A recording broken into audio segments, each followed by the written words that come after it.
Bapak Ibu Saudara, pagi ini saya ingin kita melihat Alkitab kita dalam 1 Korintus pasal 15. Mari kita akan melihat ayat 12 sampai ayatnya yang ke-20.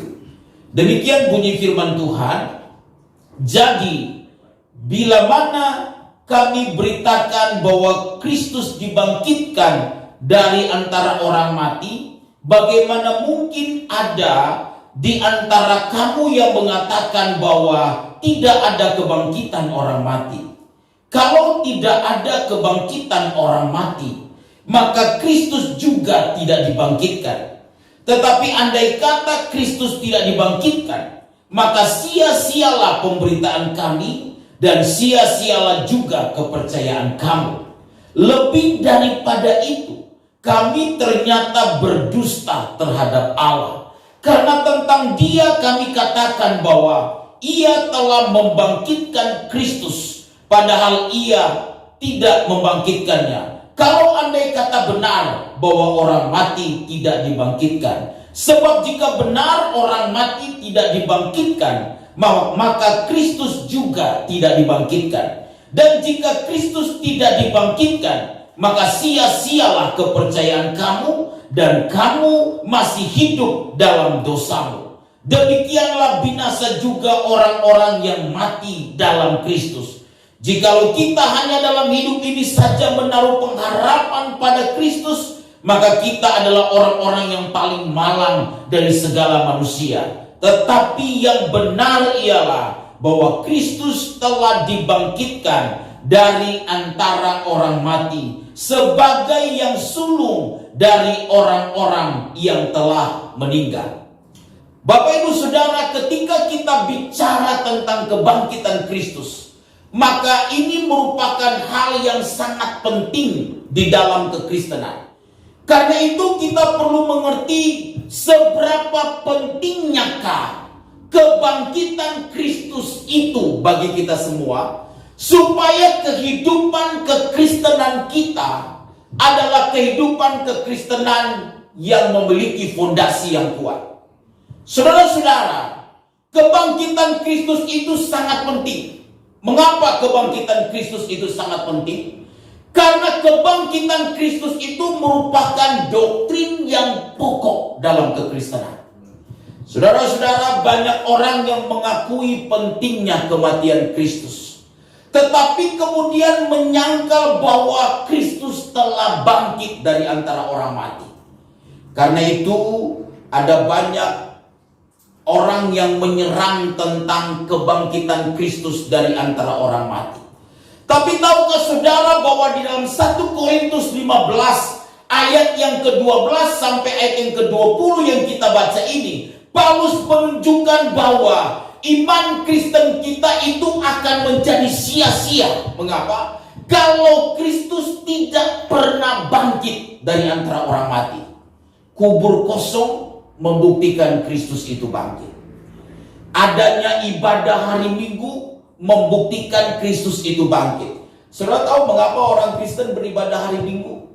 Jawabannya karena Kristus telah bangkit pada hari pertama minggu itu. Karena itu ibadah orang Kristen yang jatuh pada hari Minggu adalah sebuah perayaan terhadap kebangkitan Kristus. Karena itu ketika orang Kristen beribadah, makna yang sesungguhnya adalah mereka bersuka cita. Bersuka cita dari apa? Kebangkitan Yesus. Bahwa Kristus sudah bangkit dari antara orang mati. Jadi kalau saudara beribadah di rumah Tuhan, maka saudara harus dipenuhi dengan hati yang bersuka cita. Amin saudara? Saudara harus dipenuhi dengan hati yang bersyukur. Tidak heran kalau kemudian kita bisa mengangkat tangan kita bisa bertepuk tangan. Mengapa? Karena memang ibadah orang Kristen itu untuk merayakan kebangkitan Yesus dari antara orang mati. Saudara-saudara, kebangkitan Kristus itu dibuktikan dengan adanya gereja. Mengapa gereja itu berdiri? Gereja itu berdiri karena Yesus sudah bangkit dari antara orang mati. Karena itu saudara, bila Kristus tidak dibangkitkan, maka Paulus berkata, sia-sialah iman saya dan saudara. Paulus berkata dalam ayat yang ke-14, tetapi andai kata Kristus tidak dibangkitkan, maka sia-sialah penginjilan. Saudara, kita akan sia-sia untuk memberitakan Injil. Kita akan sia-sia untuk bersaksi kalau Kristus tidak pernah dibangkitkan dari antara orang mati. Saudara, lihat ayat yang ke-15. Paulus berkata begini, lebih daripada itu semua, kami ternyata berdusta terhadap Allah. Kalau Kristus tidak dibangkitkan, maka Paulus menyebut begini, bahwa para rasul itu bersaksi sebagai seorang yang bersaksi palsu. Saudara-saudara, ayat 17 berkata kepada kita begini, dan jika Kristus tidak dibangkitkan, maka sia-sialah kepercayaan kamu, dan kamu masih hidup dalam apa?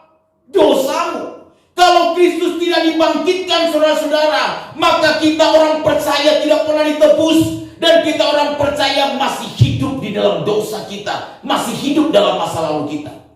Karena itu kalau orang Kristen itu telah mengalami penebusan Yesus, dan dia mengalami kuasa kebangkitan Kristus, maka hidupnya pasti diubah oleh Tuhan. Amin. Amin, saudara. Kalau dulu dia senang ngomongin orang, sekarang dia senang ngomongin tentang kebaikan Tuhan. Orang tuh kalau diubah Tuhan bukan berarti dari cerewet jadi pendiam, tersiksa dia, saudara. Dia tetap akan cerewet, tapi kalau dulu cerewet gosipin orang, ngejelekin orang, sekarang dia bersaksi tentang kebaikan Tuhan. Karena pada dasarnya dia adalah seorang yang senang ngomong. Jangan diplester mulutnya.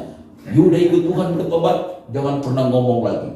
Enggak, dia akan ngomong, tapi ngomong tentang kebaikan Tuhan. Ngomong tentang bagaimana kasih Tuhan yang telah menyelamatkan dia. Saudara-saudara, kata Alkitab, orang Kristen adalah orang yang paling perlu dikasihani. Kalau Kristus tidak pernah bangkit dari antara orang mati. Saudara, lihat ayat 19 berkata begini, jikalau kita hanya dalam hidup ini saja menaruh pengharapan pada Kristus, maka kita adalah orang-orang yang paling apa, saudara? Malang dari segala manusia. Kehidupan kekristenan kita menjadi tidak bermakna, menjadi tidak ada artinya kalau Kristus tidak pernah dibangkitkan dari antara orang mati. Saudara-saudara, kebangkitan Kristus merupakan kebenaran pokok dalam Alkitab. Kebangkitan Kristus merupakan doktrin yang sangat penting di dalam kekristenan. Sepanjang kitab Kisah Para Rasul, kalau kita baca, saudara akan melihat bagaimana para rasul mengutamakan kebangkitan Kristus dari antara orang mati. Setiap pemberitaan firman yang mereka sampaikan itu menyangkut tentang kematian Kristus, tapi juga menyangkut tentang kebangkitan Kristus. Antara kematian dan kebangkitan Kristus tidak pernah dipisahkan. Itu menjadi topik utama yang mereka beritakan. Hari-hari ini topik yang utama ini mulai bergeser dari pemberitaan firman Tuhan pada saat ini. Saudara-saudara, kalau Kristus tidak pernah bangkit dari antara orang mati, kita tidak mungkin akan diselamatkan. Kebangkitan Kristus itu hal yang penting. Mengapa? Karena itu membuktikan bahwa saya dan saudara yang percaya kepada Dia layak beroleh keselamatan. Mengapa? Karena kuasa kebangkitan itulah yang telah mengubah saya dan saudara. Saudara-saudari kasih oleh Tuhan, kalau kita mengerti tentang bagian ini, maka saya percaya pengiringan kita kepada Tuhan akan kuat. Saudara, lihat yang kedua, seberapa pentingkah kebangkitan Kristus. Saudara-saudara, kita mau katakan kepada kita begini, kebangkitan Kristus menunjukkan bahwa Allah yang kita sembah itu tidak terbatas. Kalau saudara lihat di dalam Efesus 1 ayat 19 dan 20, Alkitab berkata kepada kita demikian, saudara-saudara. Dan betapa hebat kuasanya bagi kita yang percaya sesuai dengan kekuatan kuasanya yang dikerjakannya di dalam Kristus dengan membangkitkan Dia dari antara apa, saudara? Orang mati. Dan mendudukkan Dia di sebelah kanannya di sorga.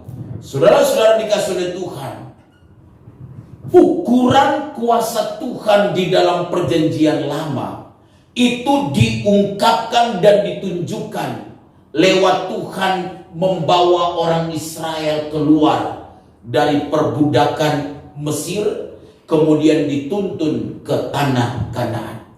Karena itu ada namanya Paskah bagi orang Israel. Paskah yang setiap tahun mereka rayakan itu adalah peringatan kepada kekuasaan tangan Allah yang telah meluputkan mereka dari orang Mesir dan membawa mereka ke tanah perjanjian. Di dalam perjanjian baru, ukuran kuasa Tuhan itu dinyatakan lewat kebangkitan Kristus dari antara orang mati. Saudara-saudara, Alkitab berkata kepada kita betapa hebat kuasanya. Bagi siapa? Saya dan saudara yang percaya. Kebangkitan Kristus menunjukkan kepada kita begini. Kita tuh menyembah Allah yang hidup, saudara. Kita menyembah Allah yang berkuasa. Kita menyembah Allah yang dahsyat. Kita menyembah Allah yang luar biasa, yang kuasanya terutama ditunjukkan lewat kebangkitan Yesus Kristus. Semua orang di bawah kolong langit ini mati. Beberapa juga hidup, tapi mati lagi. Tapi Yesus yang saya dan saudara sembah, kata Alkitab, dia memang mati. Dia dikuburkan, tapi dia bangkit. Dia hidup, dan sampai hari ini dia hidup. Jadi kalau kita menyadari bahwa kebangkitan Kristus menunjukkan Allah yang kita sembah adalah Allah yang hidup, Allah yang kita sembah adalah Allah yang berkuasa, Allah yang kita sembah adalah Allah yang dapat melakukan bagi kita jauh lebih banyak dari apa yang saya dan saudara pikirkan dalam hidup ini. Semestinya tidak ada alasan untuk kita khawatir dalam hidup ini. Semestinya tidak ada alasan untuk kita cemas dalam hidup ini. Mengapa, saudara? Karena kuasa yang terbesar yang ditunjukkan Alkitab adalah dengan Allah membangkitkan Kristus dari antara orang mati. Kuasa inilah yang ada bagi saya dan saudara. Kuasa yang sama ketika kita percaya kepada Dia, maka kita mengalami kuasa kebangkitan itu dalam hidup saya dan saudara. Karena itu orang Kristen adalah orang yang percaya pada kuasa Tuhan. Kita memang membangun pemahaman kita dari karya Kristus terhadap kita, yaitu ketika Dia bangkit dari antara orang mati.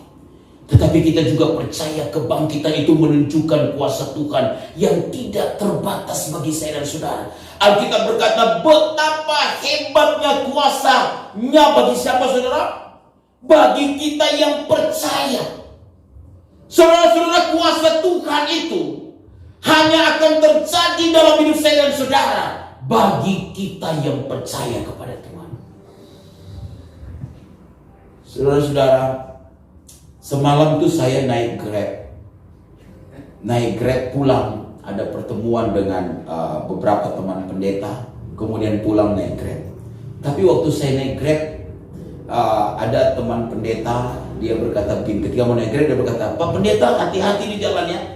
Jadi tukang Grab jadi tahu saya pendeta. Ya, harusnya tidak boleh tahu, tapi jadi tahu pada akhirnya. Maksudnya semestinya tidak harus tahu.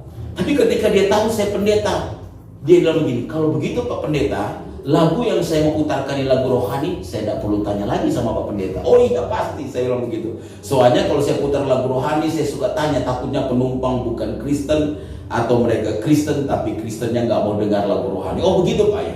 Dia putar, kemudian kita ngobrol. Dia mulai berbicara, "Pak Pendeta, tahukah Bapak? Wah, Tuhan itu berkuasa sekali." Keren juga. Dia yang bersaksi sama saya, saudara. Dia berkata begini, "Pak Pendeta, selama saya ikut Tuhan, waduh, kuasa Tuhan itu luar biasa." Dia bersaksi, saudara. Ini memang orang Kristen yang luar biasa. Pendeta mendengar kesaksian itu malu kan pendeta.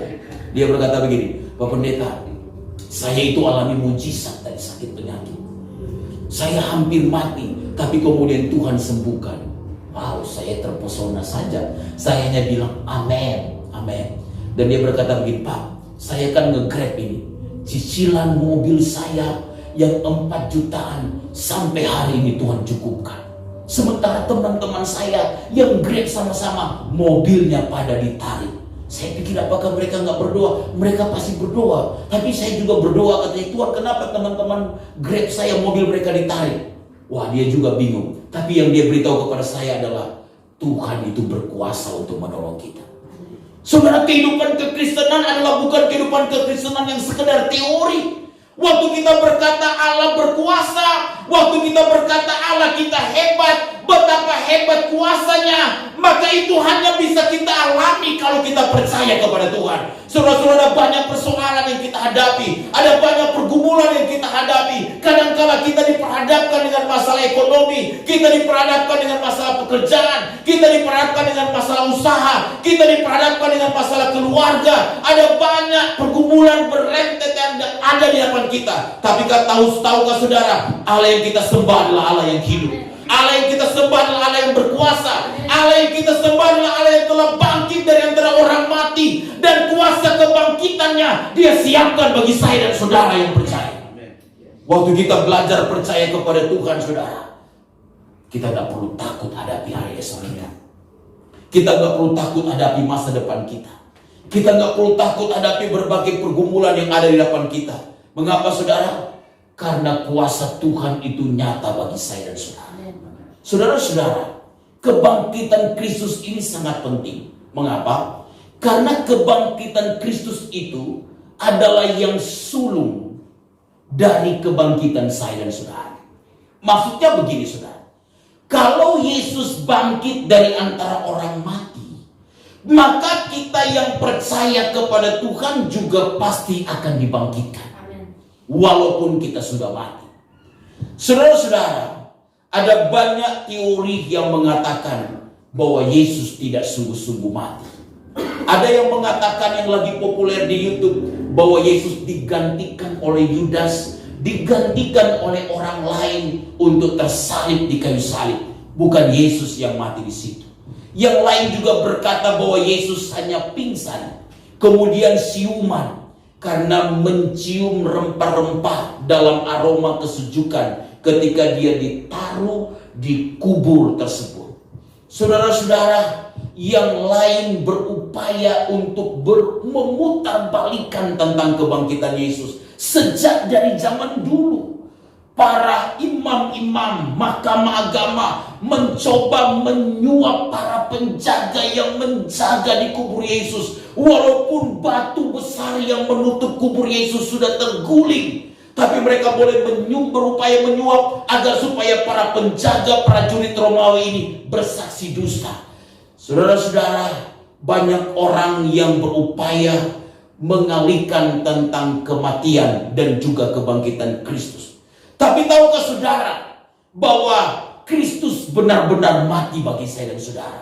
Tapi Dia juga bangkit bagi saya dan saudara. Alkitab mengatakan kepada saya dan saudara bahwa dari darah dan air yang keluar dari luka Yesus ketika Dia berkata dalam sebuah perkataan agung yang ketujuh di kayu salib, "Ke dalam tanganmu kuserahkan nyawaku," menunjukkan bahwa Yesus itu benar-benar mati. Tetapi tahukah saudara, juga pada hari yang ketiga Dia bangkit dari antara orang mati. Dia menunjukkan kepada murid-muridnya bahwa kematian tidak berkuasa atas Dia. Dan saudara, Dia menang dari kematian tersebut. Yang saya mau beritahu kepada saudara begini, kebangkitan Kristus itu adalah kebangkitan tubuh. Saya dan saudara akan menerima kebangkitan di dalam kekekalan nanti, walaupun kita sudah mati. Orang-orang yang mengasihi kita dan yang kita kasihi, yang telah mendahului meninggalkan saya dan saudara, ketika Yesus datang kedua kali, mereka juga akan dibangkitkan. Kebangkitan Kristus bukan kebangkitan roh. Sampai hari ini Kristus punya tubuh manusia, yaitu tubuh kebangkitan di sorga. Dan nanti Dia akan datang kembali untuk menjemput saya dan saudara dengan tubuh kebangkitan yang sama. Seperti apa tubuh kebangkitan itu? Tetap memiliki daging dan tulang. Lukas 24 ayat 39 menuliskan hal itu. Bukan roh, saudara-saudara. Matius mencatatkan bahwa waktu perempuan-perempuan yang bertemu dengan Yesus pada hari kebangkitan itu, mereka memeluk kaki Yesus. Jadi roh tidak bisa dipegang, roh tidak bisa diraba. Kubur kosong dan kain kafan yang terlepas yang ada di kubur itu menunjukkan bahwa Yesus telah bangkit dengan kebangkitan tubuh. Ini mau menunjukkan saya dan saudara begini, bahwa kebangkitan Yesus yang adalah yang sulung dari saya dan saudara dalam kebangkitan tubuh adalah penghiburan bagi saya dan saudara. Kita punya orang tua yang mungkin mendahului kita. Kita punya oma opa yang mungkin mendahului kita. Jika mereka berada di dalam Tuhan, kita akan bertemu dengan mereka di dalam kebangkitan tubuh nanti ketika Tuhan datang kedua kali. Amin saudara. Ada banyak ayat yang di Alkitab mencatatkan kepada kita bahwa kebangkitan Kristus ini menunjukkan kepada saya dan saudara suatu jalan, bahwa kalau Kristus bangkit dari antara orang mati, maka saya dan saudara pasti akan bangkit dari antara orang mati, walaupun kita sudah mati. Artinya apa saudara? Artinya bahwa kalau kemudian kita percaya kepada Tuhan dengan sungguh-sungguh, ini akan menjadi sebuah penghiburan bagi saya dan saudara, bahwa tetaplah setia sampai pada akhirnya. Tetaplah ikut Tuhan dengan sungguh-sungguh sampai pada akhirnya. Tetaplah melayani Tuhan dengan sungguh-sungguh sampai pada akhirnya. Mengapa? Dalam kekekalan kita akan berjumpa dengan Tuhan, memandang wajah dengan wajah, memiliki tubuh kemuliaan, tubuh kebangkitan, sama seperti tubuh kebangkitan Yesus yang memiliki daging, memiliki tulang. Demikian juga tubuh kebangkitan yang Tuhan akan berikan bagi saya dan saudara. Inilah yang akan menghibur saya dan saudara, supaya kita tetap akan setia sampai Tuhan datang kembali. Saya berharap kita bisa bertemu dalam peristiwa kedatangan Tuhan kedua kali dengan tubuh kemuliaan, yaitu tubuh kebangkitan yang Tuhan akan berikan bagi saya. Bagaimana tubuh kebangkitan itu? Pasti adalah tubuh yang sempurna, tidak ada dosa lagi di situ. Ini menghibur saya dan saudara. Inilah yang membuat kita harus setia sampai pada akhirnya. Mengapa? Karena semua jerih lelah kita di dalam Tuhan itu tidak pernah akan sia-sia. Tuhan akan memperhitungkannya sebagai satu kebenaran. Ada penghiburan yang akan Tuhan berikan bagi saudara. Ada harapan kita ikut Tuhan dengan sungguh-sungguh. Harapan yang paling utama adalah harapan kekekalan, saudara-saudara. Bahwa kita akan ada bersama dengan Tuhan di dalam kekekalan nanti. Saudara-saudara bisa bayangkan bahwa kita akan ketemu Tuhan di sorga. Ketika Tuhan datang kedua kali, kata kita, pada waktu tanda diberi, maka mereka yang telah mati lebih dahulu akan dibangkitkan. Dan kalau kita masih hidup pada saat itu, kita yang masih hidup akan juga diubah dengan tubuh yang baru, sama mereka yang mati dibangkitkan dengan tubuh yang baru. Lalu kata kita akan menyongsong Tuhan di angkasa. Dan waktu Tuhan mengangkat kita dalam sebuah peristiwa pengangkatan yang kita sebut dengan rapture, kita akan ketemu dengan orang-orang yang kita kasih, yang lebih dahulu sudah meninggalkan kita. Mungkin itu papa, mungkin itu mama, mungkin itu opa, mungkin itu oma kita. Itulah yang menghibur saya dan saudara, dan membuat sampai hari ini kita bisa setia dan terus akan setia. Kenapa? Karena kesetiaan kita yang terus kita tabur selama kita ikut Tuhan, mengiring Tuhan dan melayani Tuhan di dunia ini, tidak pernah akan sia-sia. Itu penghiburan saya dan saudara. Itu yang membuat kita harus lebih bersungguh-sungguh ikut Tuhan. Itu yang membuat kita harus bersungguh-sungguh melayani Tuhan. Mengapa? Di dalam kekekalan, Tuhan menjamin kita untuk bertemu dengan Tuhan. Dalam peristiwa kebangkitan, kita dijamin oleh Tuhan untuk juga menerima tubuh kebangkitan. Amin. Kalau begitu, apa yang harus kita lakukan? Tidak ada jalan lain selain kita setia sampai akhir. Selain kita mengasihi Tuhan dalam hidup ini dengan sungguh-sungguh.